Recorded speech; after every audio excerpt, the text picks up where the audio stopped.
magandang hapon. Ay, nasanay ako sa Marikina.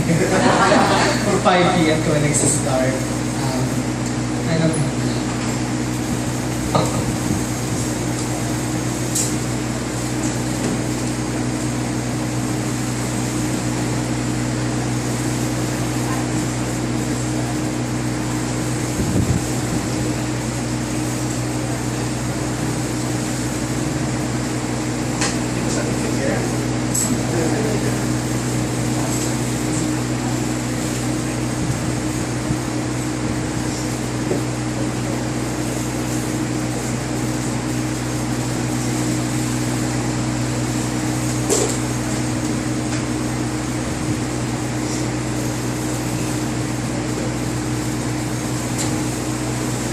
First of all, gusto kong magpasalamat kay GS-MCC Makati. Finally, dito na ako to share the good news of our Lord on a Sunday worship. Medyo kabago kasi nandito yung mga elders. mga nauna pa sa akin sa MCC. Kaya I respect them so much. I see yung mga nakaraang mga pastors, Pastor Oj, Pastor Art, and now Pastor Egay. And good morning, everyone. Good morning. Tama na. So, manalangin muna tayo. Let's bow our heads. Panginoon, gabayan niyo po ang aking mga labi upang ibigay ang nararapat at ang iyong mabuting balita sa araw na ito.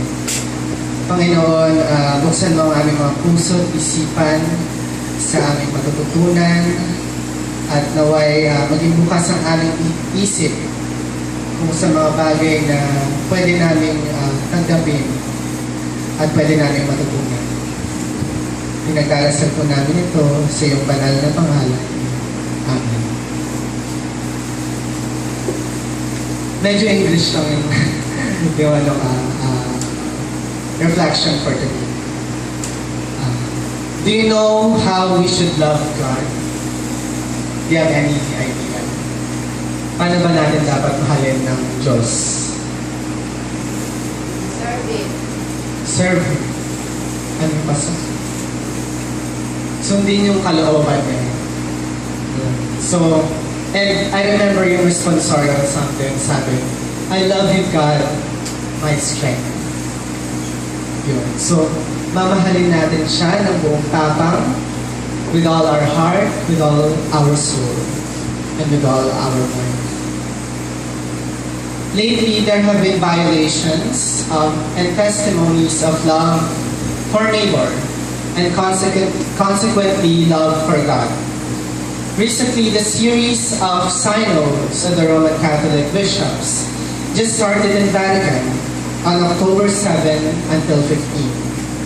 Has anyone heard of this? Familiar? Yes. Good. Ibig sabihin, you're socially aware, which is very important, lalo na sa MCC. And the goal of 2/3 vote to approve a document to accept and welcome LGBTs more in the Roman Catholic Church was not achieved. Now, is this a triumph for us or something to lament again? LGBT Catholics in the Diocese of Westminster, the Archdiocesan Pastoral Outreach in and around the City of London, England, issued a response which said the Synod's final report. The diocese said it failed significantly to reflect the welcoming and pastorally sensitive discussions which took place during the first week of the Synod.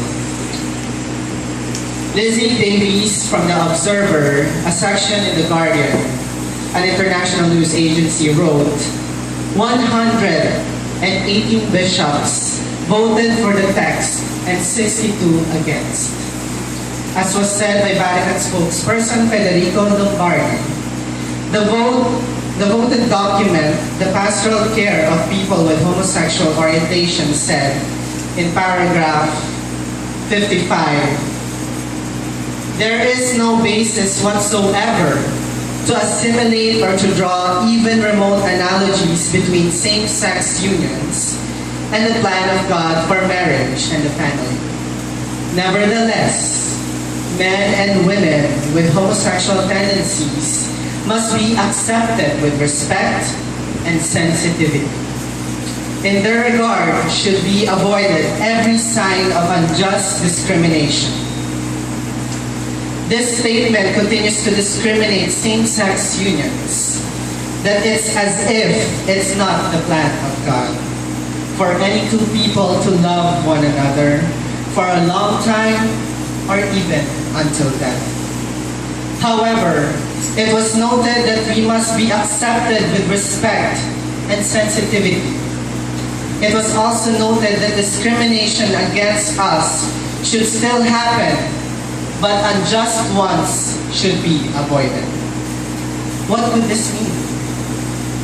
It could mean discrimination in work, family, or wherever we are considered unjust, but discrimination on the basis of marriage is okay. The earlier text was far more positive in tone and had a more affirming title for the paragraph pertaining to us. It was entitled, Welcoming Homosexual Persons. In that original version it said, homosexuals have gifts and qualities to offer to the Christian community. Are we capable of welcoming these people, guaranteeing to them a fraternal space in our communities? Furthermore, the church pays special attention to the children who live with couples of the same sex, emphasizing that the needs and rights of the little ones must always be given priority. The change compared to the original seems to be saddening, but the document, it's not final. A consultation will still happen in every Catholic diocese around the world. We can still affect change. We can encourage our Catholic brothers, sisters, friends to talk to their bishops and urge them to accept and be more welcoming, recognizing our unions as no different to heterosexual unions due to the bond of love. Did the change reflect an act of true love for one's neighbor? Sa tingin. Did it reflect na saying na iba yung marriage ng heterosexual sa marriage ng same-sex couples? Does it reflect love?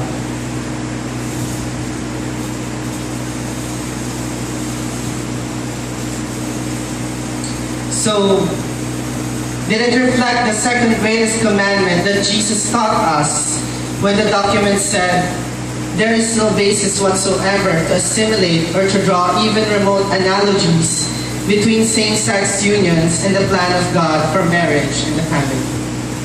The dialogue is not over yet within one of the largest and richest Christian denominations in the world. It has only begun with the initiative of Pope Francis. It's comforting to hear his words. Inequality is the root of social evil. Will we leave him alone in this battle? Or will we just sit and do nothing while the Pope is being overpowered by the conservative bishops who still have their allegiances to the previous homophobic Pope? It's a good thing that our Manila Archbishop Cardinal Antonio Luis Tagle said in our relation to this synod, we should not stereotype one another. This is unexpected from a cardinal since cardinal sin.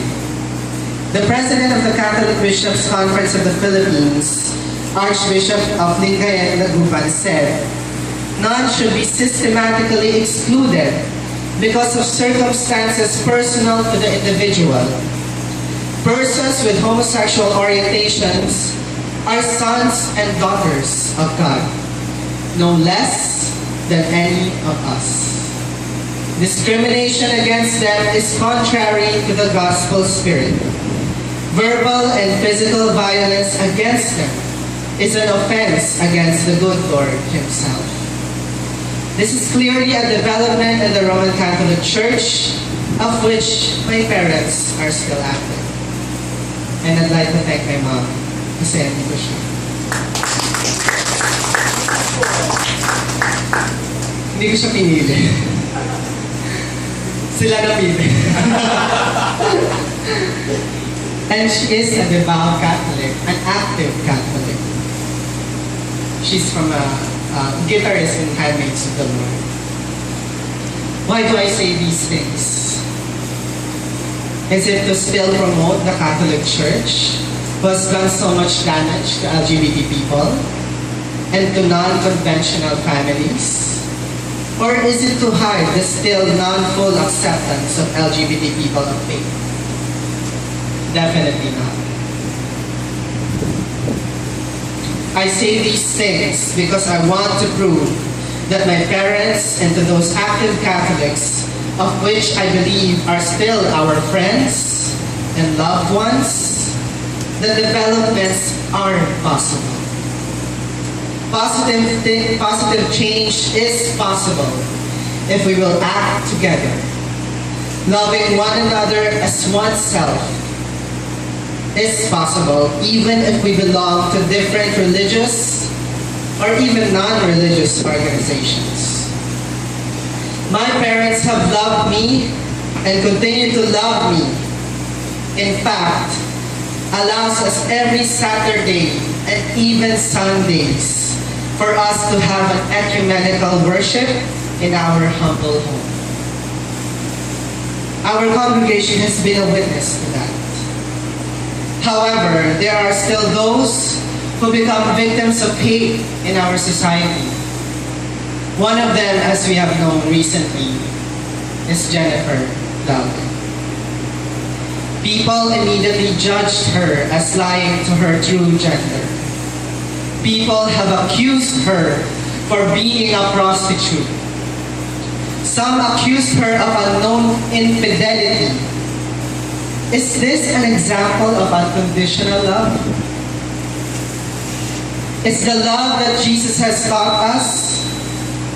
We don't even know the real story, or we're not even actual witnesses to the crime. Yet, we were quick to judge. And unfortunately, a few of our leaders continue to perpetuate these judgments. If ever she lied, sold herself to earn money for her family, slept with another man since, aside from her partner, which we are not sure that her partner is aware of, are those enough reasons to kill her? How many sinners have Jesus encountered when He was still physically present with us? What did He do to them? Did He kill them? Or even suggested such? Of course not. If He did, He would have contradicted His own teachings. What can we learn from these things? In our gospel today, a Pharisee expert asked Jesus about,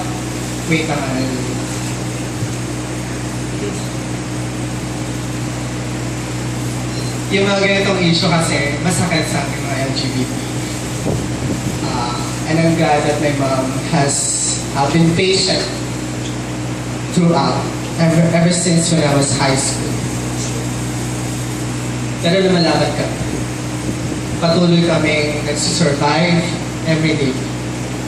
Despite of the discrimination, despite of the judgment by media, by many people.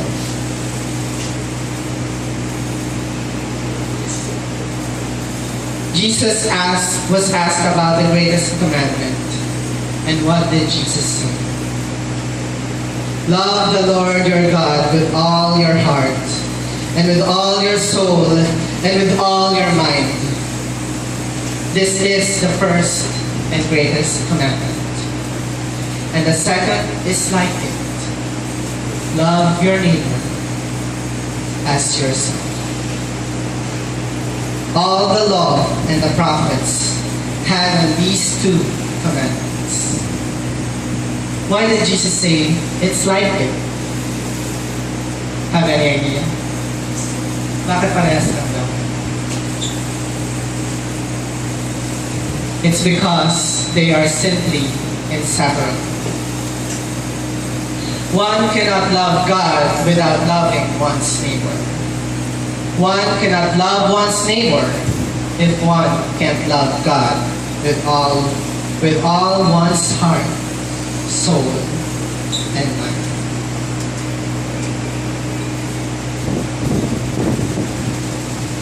It works both ways. Separating each other will be hypocritical. What is far more important? Is it church or moralistic teachings? Or is it our love for one another? Even if sometimes we tend to hurt each other. A colleague of mine said while having lunch together, just a casual lunch, kung sino yung parating mong kaaway, siya pa ang maaasahan mo pala kapag nangailangan ka na.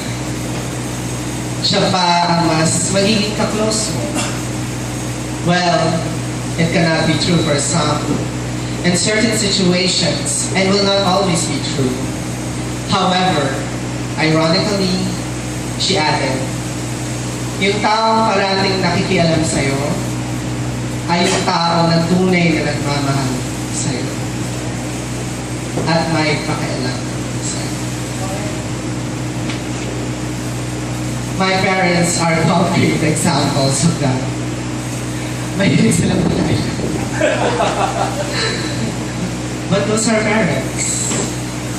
And they love me. I felt the love, the unconditional love. And it wasn't easy. Nobody said it would be easy. A few of my friends are also concrete examples of those. We had our fights, we had our struggles, we had our misunderstandings. Yet, we're still here. Thank you, MCC Makati.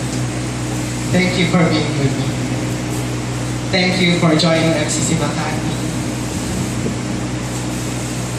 So despite these violations of the greatest commandment of God, let's continue loving God with all our heart, with all our soul, and with all our mind as we love ourselves.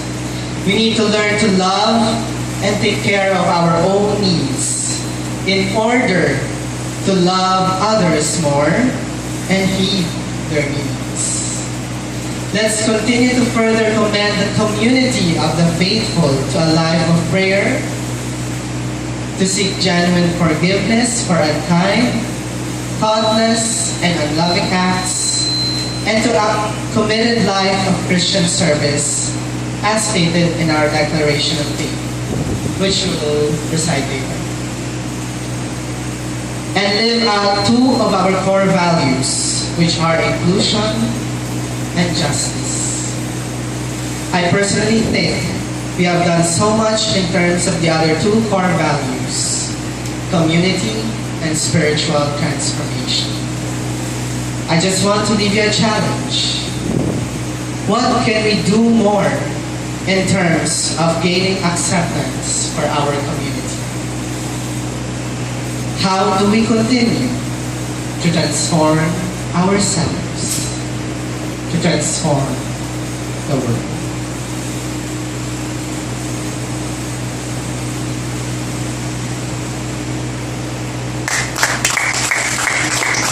Thank you, Pastor Jason. Napakasimple, no, ng message. What is the greatest commandment of our Lord Jesus Christ?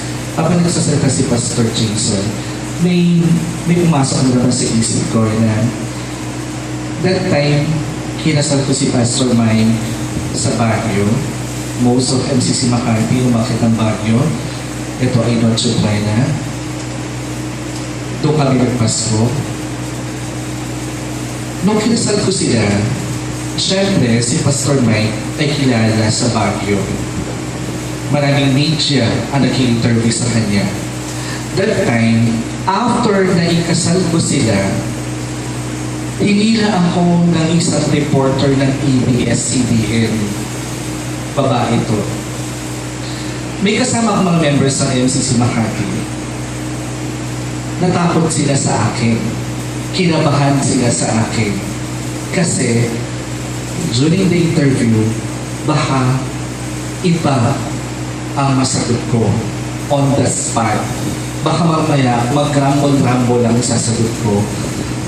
Minus ang puntos ng LGBT, higit sa lahat ng MCC. Kasi nakataya ang pangalan ng MCC sa isasagot ko. Siyempre, ang mga members ko, kinakabahan sa akin. Sana, patay, hindi na si Pastor. Siyempre, wala na itong coach-coach, mga nasa spotlight ka talaga. Hindi mo alam kung ano yung tatanong. Hinila ako ng reporter. Hinila na ako malayo sa mga members. Hindi ko alam kung meron siyang gagawin sa akin na iba, basta hindi na niya ako. Ayan na yung camera. Ang sabi niya sa akin, Pastor, may gusto lang po akong tanungin sa inyo.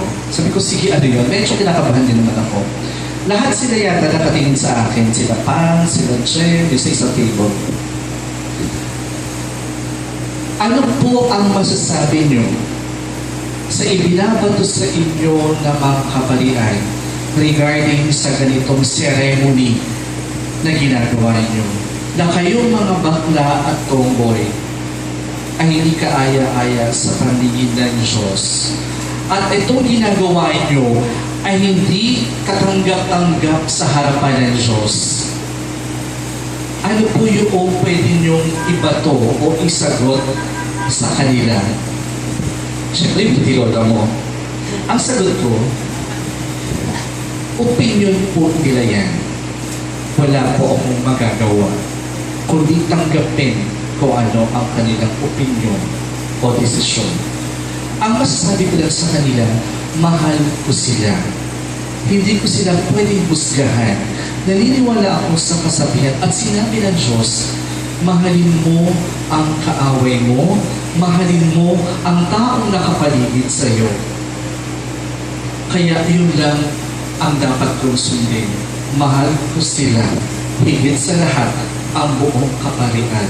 Sasagot ko sa Barnabas, I thank you. Yun lang ang simple sinagot ko. Nung tinignan ko yung mga mukha ng member ng MCC Makati, at after na-interview ako, ang sabi sa akin ni Pam, Pastor, pasok sa mga ang sinabi mo. Maganda, simple, hindi mo na kailangan pang mag-explain pa. Nakatanggap ako ng text note from Manila. At sinabi sa akin, bakit ka nasa TV? Bakit ka nasa dyaryo? Ha? Bakit?